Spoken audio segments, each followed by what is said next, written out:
Droga më e re, më e fundit që ka hyrë në shoqëri, jo vetëm në shoqërinë tonë shqiptare, po kudo në mbar botën.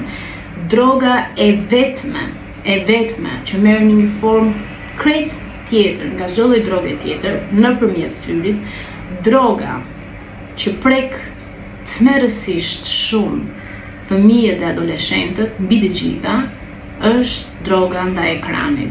Qoftë qëndrimi në TikTok, qoftë lojrat e ndryshme në telefon, qoftë ato videot e shkurtra që fëmijët nuk i shohin kur deri në fund, ndoshta 1 sekondë është maksimumi i durimit që ata kanë. Të gjitha këto lloj ekspozime ndaj ekranit krijojnë varësi, krijojnë një varësi si të gjitha drogat e tjera.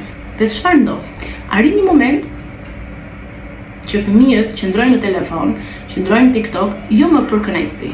Dhe kjo është pjesa më e dhimbshme nga të gjitha, por për të shmangur dhimbjen, sepse fillon të dhemb.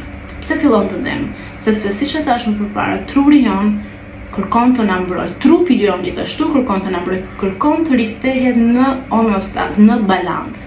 Nga njëra anë kemi dopaminën që rritet, pra që na fal kënaqësinë, imagjino si është një litar, dhe nga njëra anë treq dopamina dhe kënaqësia, dhe nga ana tjetër fillon të treq dhimbja.